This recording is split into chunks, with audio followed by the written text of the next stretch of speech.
Mantan pejabat Badan Intelijen Negara atau BIN sekaligus pengamat intelijen Kolonel Purnawirawan Sri Rajasa Chandra punya pandangan terkait kasus yang menjerat mantan Jaksa Agung Muda Tindak Pidana Khusus Kejaksaan Agung Febri Adriansyah. Febri kini ditahan dalam kasus dugaan korupsi dan tindak pidana pencucian uang. Sri Rajasa menilai kasus yang menjerat Febri mencerminkan perangkeng antar oknum di lingkungan penegak hukum, bukan semata-mata upaya pemberantasan korupsi. Menurutnya, perseteruan itu dipicu setelah Jampitsus mulai menangani sejumlah perkara yang dinilai menyentuh kepentingan besar, termasuk dugaan tambang emas ilegal di Kalimantan Barat dan kasus yang disebut berkaitan dengan sejumlah perwira tinggi kepolisian. Ia berpandangan langkah terhadap Febri bertujuan melemahkan posisi Jampitsus agar tidak lagi melanjutkan penanganan perkara yang dianggap sensitif.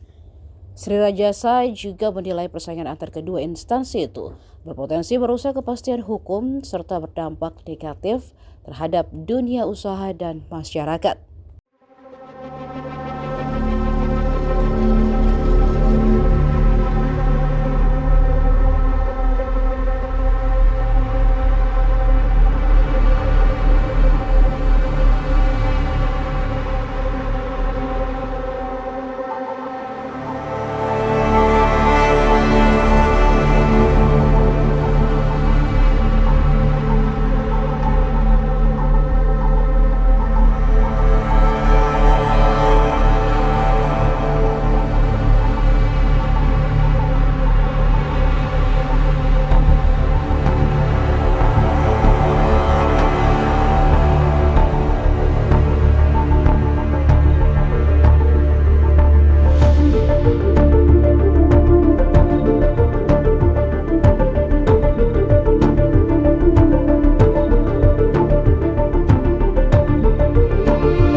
Download Tribun X sekarang, menghadirkan lokal menjadi Indonesia.